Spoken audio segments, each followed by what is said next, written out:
Hello,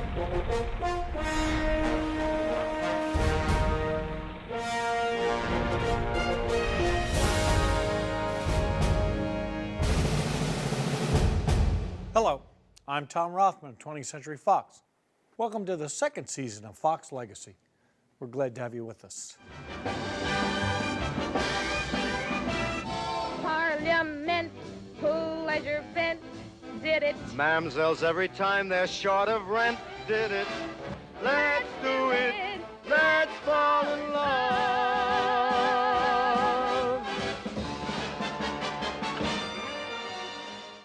This is the Fox Commissary, more remarkable certainly for its history than its food.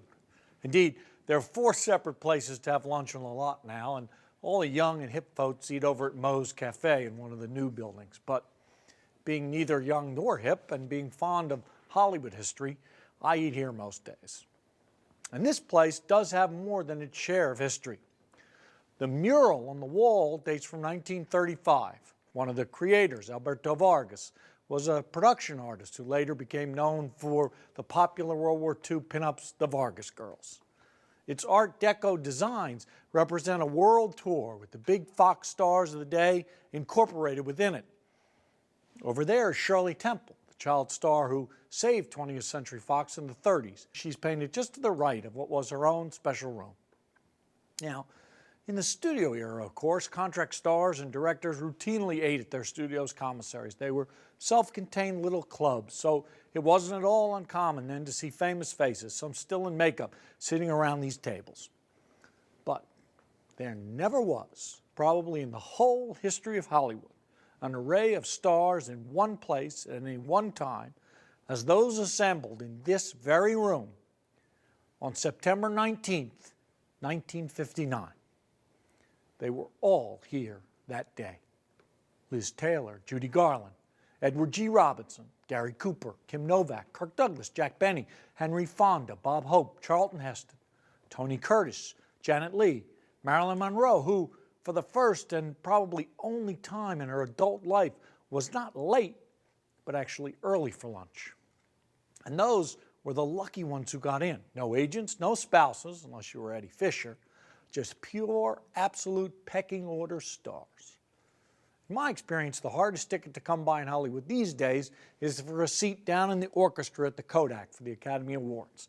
But getting that ticket is a piece of chocolate cake compared to trying to get one of the 400 seats for lunch in this room on that day in 1959. Murray Schumacher wrote in the New York Times that it was one of the, quote, angriest free-for-alls in the history of Hollywood over who would get invites. Why? Well, because on that day in 1959, with the Cold War in full swing, with bomb shelters and duck and cover drills the order of the day, the man who would threaten with his shoe to bury America was himself coming to Hollywood to, as we say out here, do lunch. Nikita Khrushchev, the iconic image of Soviet Union might and the communist threat, was the first Soviet premier ever to visit the United States of America. President Dwight Eisenhower, hoping to resolve the mounting crisis in Berlin, had invited him to a summit at Camp David. And the rumor goes that Mrs. Khrushchev had told her husband that she wanted to see Disneyland. So the couple was flown to California. Well, to the great and explosively voiced anger of Mr. Khrushchev, the visit to Disneyland was actually ruled out for security reasons. Khrushchev, furious at this disappointment, is said to have fumed, quote, "Why? What, do they have rocket launchers over there?" So instead of Disneyland, the State Department decided they would take the premier to lunch on the lot and to visit the biggest movie that was being filmed in Hollywood at that time. And that film, to the eternal delight of the Fox publicity department and the equally long-lasting regret of the State Department, was none other than tonight's Fox Movie Channel presentation, Can-Can. In a moment, I will turn to the story of that day on the set of Can-Can, and I'll introduce you to someone who could tell it far better than I, or anyone else could for that matter. But before that, let me quickly wrap up the story of the Hollywood lunch of the century. Now, there are conflicting accounts of who sat where. though it's certain that Mama Khrushchev was seated right between Frank Sinatra and Bob Hope. But a few other things are known for sure. Marilyn Monroe was introduced to Khrushchev. Her husband, Arthur Miller, known for his leftist sympathies, was technically invited but told to please decline. Marilyn would have declined too, until she was told that in Russia, America meant only two things: Coca-Cola and Marilyn Monroe. Well, Monroe was provocatively dressed, and Khrushchev looked her up and down. As she later matter-of-factly described, quote, the way a man looks at a woman.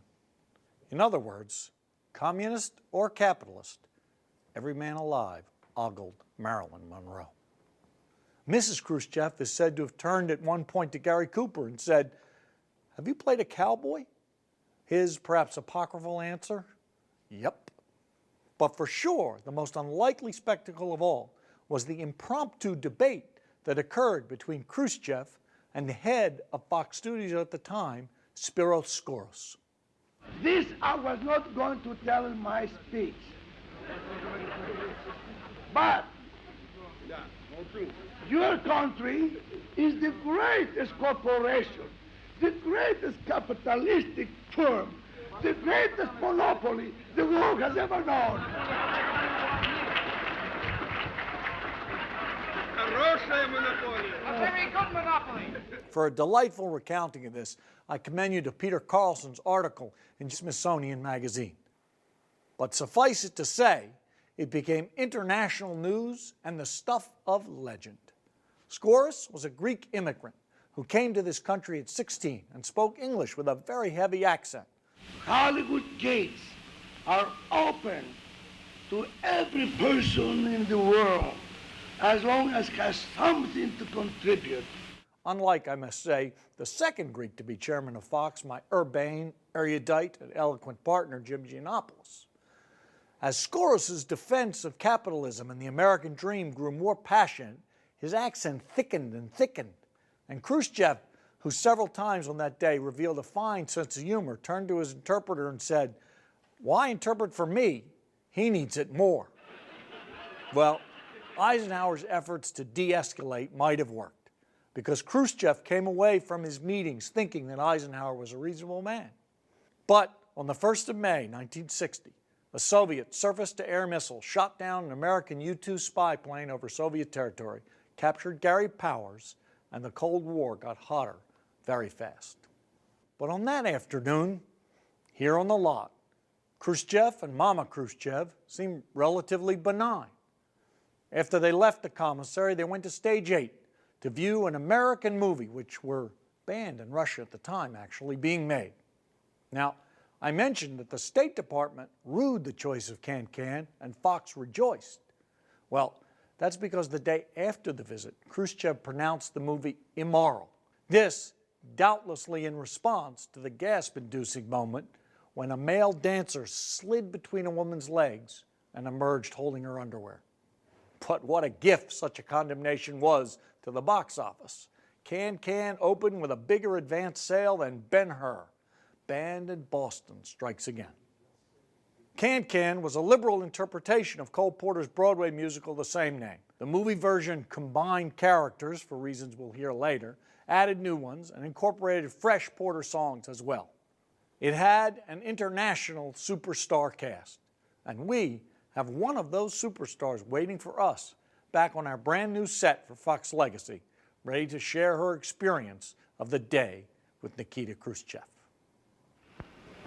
We would like to welcome you to Stage 8 at 20th Century Fox. We'll try to do this as quickly as we can. We are in the motion of making a motion picture called Can-Can. It's a 1895 musical about a lot of pretty girls and fellows who like the girls. There was one man who was to Hollywood at that time what Nikita Khrushchev was to Russia, i.e. the big cheese, and that was Frank Sinatra.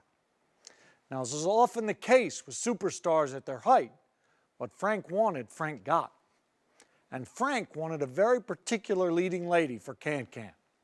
She wasn't available, mind you, being committed to a fellow named Billy Wilder for the apartment. But Frank didn't care. He persuaded Billy to push his film, and Frank delayed his own next picture, Ocean's 11, and Frank Sinatra got his leading lady, a woman Frank described as the liveliest, funniest, best comedian in the business, who, by the way, could sing and dance to beat the band.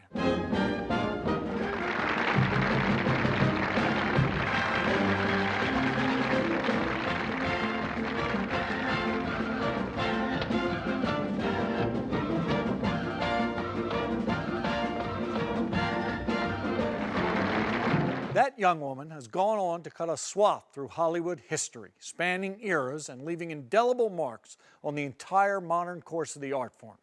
She is an Academy Award winner who continues to this day to deliver undiminished brilliance on the screen. But that day, she was just a cheeky ingenue, flashing a lot of leg to the leader of the mighty Soviet Union and greeting him in his native tongue. And we are the luckiest SOBs in town to have the incomparable Shirley MacLaine here with us today. Thank you, Shirley. Thank you for coming. This is a treat. Thank you. I've been watching your show. I really well, like this. Thank you. So you're a movie This is star on your own? Hardly. No, I'm just a little bit of a chronicle of Hollywood history. So It's wonderful. we're lucky to have you here today. So do you remember the day that Khrushchev came to Fox? Very, very, very well. Tell me about it. But I wouldn't call Frank the equivalent of what Khrushchev was No. in this country. It was Spiro Skouras. Spiros. And remember when we had the luncheon? Yes. And They Spiro, got into an argument. well, and Spiro got up and he talked about how he had been born in the poverty of some Greek lowland or whatever Right. it was, and that he had worked his way up to become the most important owner of the most important studio in Hollywood. And then Yeah. Khrushchev got up and said he had been born in the Ukraine, I believe it was, Yes. and that he had been a child of poverty and worked his way up, and he was the supreme head of the Soviet So Union. top that. Oh, yeah. Я премьер-министра Великого Советского Государства. And I am the Prime Minister of the great Soviet state. I got to show you what they found in the archives here. Speaking of flashing a little leg to the most feared man on the planet, I can tell where Khrushchev's looking, and that's right at Right. you. He was no dummy. Khrushchev turned out I've seen some of the film and read the stories. He kind of had a sort of a sense of humor almost about it all. He had a sense of humor. He was a little bit harshly cynical, but always, he had that peasant quality Right. that made you understand he never forgot where he came from. For the moment, you are ahead of us. Нам еще надо хорошенько поработать и попотеть, чтобы вас догнать. We still have a lot of work to do to catch up with you. Приналяжем, We'll do that. We'll do our best. догоним, We'll catch up. обгоним We'll surpass you. и вперед пойдем. And we'll go forward. Это мое убеждение. That's my conviction.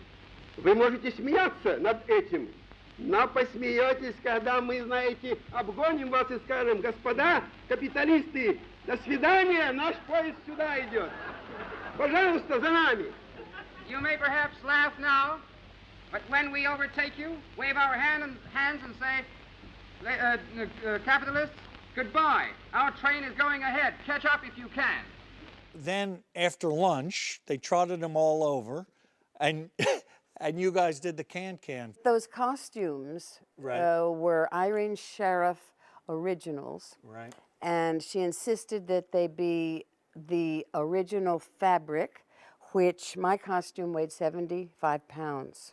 You know, the velvet, so that it would swirl and be effective.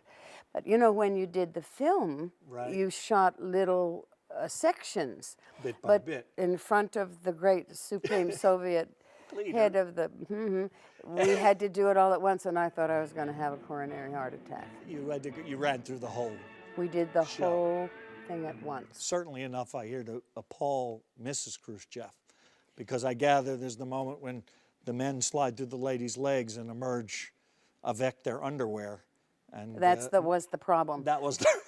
And when he said, the face of humanity is prettier than its backside. That's pretty good. And then they asked me what I thought of that, and I Right. said he was just very unhappy because we wore panties. Because the Russians very much like the Parisian ways, you know. Right. and he knew that it was a dance done without panties. So, and you had practiced and greeted him in Russian a little, but I that did. caused a stir of some kind. Yeah, I went to UCLA, and I Right. got somebody there who frankly didn't know what they were doing. Right. And I learned this, I guess, Tsarist Russian. Right, And that's my voice you hear in that little right, in clip. that clip. Добро пожаловать в Hollywood. Господин Khrushchev. Я говорю это слово очень трудно. And that's me trying to do my best, and I think he really thought, oh my goodness, who are these people? They don't I think understand. that's extremely gracious of you to have if I had spoke just- to him in the mother tongue. The Tsarist mother tongue. Oh, I see. So that's a terrible insult. No Terrible. wonder. You could have started a whole. You could have started a whole international incident with that. Well, the panties started that. Yeah, I heard that. Yeah. Oh, great for Fox, though. You know, Oh, that was nothing like a little someday. publicity. Then later, I made The Apartment, Right. got nominated and stuff, and he had Yes. seen the movie apparently. And oh, it was the year that he banged his shoe on the desk Yes. at the UN. Yes. And he apparently had gone to a Broadway show and then on to Sardi's afterward, and I happened to be there. And he sent me a note. He recognized that I was there, and he sent me a note. You have improved. Everybody's a critic, Shirley. Right? Well, they always even, look. Even the premier himself. Yeah. So tell me about when Frank called you to do the movie. Okay, we had already done Some Came Running, so I guess I was already a member of the pack. He called and said, I want you to do Can Can, not have you know anything about it or blah, blah. Right. And I said, and what flashed in my mind was that when I was in the chorus of Pajama Game, Right. thinking I would never go on, Gwen was the can dancer Gwen in Verdon? Gwen Verdon, and someone asked me if I would go up to the Schubert Theater and understudy her. So I knew that the part would be just the dancer, and I thought, Right. I've learned from Frank how Right. to just a little bit of power. So I said, Frank, okay, I love that part because I was almost going to understudy Gwen years ago, but if you combine the two, I think her name was Lilo. Right. If you combine the Lilo acting, singing part and the dancing, then I'll do Oh, it. that's a fascinating story because actually that's one of the big differences between the stage version That's and right, the film and the movie. version, That's that right. those characters are combined and it came from you to But give you you such know- a killer part. You know, Frank, it didn't matter that I was not available. Oh, we'll fix that. Didn't matter. Oh, you want to do the 2-point? Fine, no problem. Well, it's good to have him in your corner. Well, he made things happen. I was witness to Frank falling in love with Juliet Prowse Yeah. on the afternoon that he sang It's the Wrong Face. It's the wrong time and the wrong place. Though your face is charming, it's the wrong face. Was that when it happened? Yeah, So to it speak? was. Really? He told me. And they were having an affair during the filming? Well, I probably, I mean, Yeah. you know, he always did, but I don't, not with me. But he liked her very much, and I Right. remember we had several dinners at which he said, it's one thing to be in love with someone, it's another to also like them, and I I like think her. he asked her to marry him. Yeah, and that was all arranged. Right. She just said, Frank, please come to South Africa, meet my parents. Right. That was it. That was it. That was it. He thought that she was being judgmental or something. I tried to talk him into him. Please, just do it for her. But he Maybe they were better off. well, certainly she was. Tell me this, is it true? Is the one-take Frank legend, is that true? Would he really only do one take? Or is it I wouldn't say exaggeration? that. I would say that it's more that he was slightly embarrassed if the crew had seen that he had tread that road before. Right. It was sort of like, I want everyone to think I only need one take. I see. And he did work spontaneously. That was his superb quality. He felt he had to do something different Right. every time. And then he couldn't think up that many things, so Right, you therefore can't. there wouldn't be that many takes. Tell me something. You thinking about the same thing I am? I was thinking about marriage. I went down the wrong way. Oh, it always goes down the wrong way. So, as Frank Sinatra said directly to Nikita Khrushchev, this movie is about a lot of pretty girls, especially this one, and the fellows who like pretty girls. So enjoy.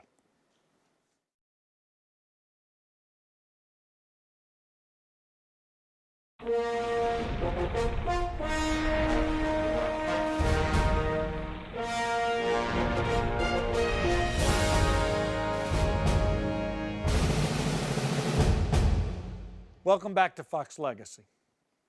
I have a tip for you. Never play 6 Degrees of Separation with Shirley MacLaine. I'm telling you, Kevin Bacon is a piker.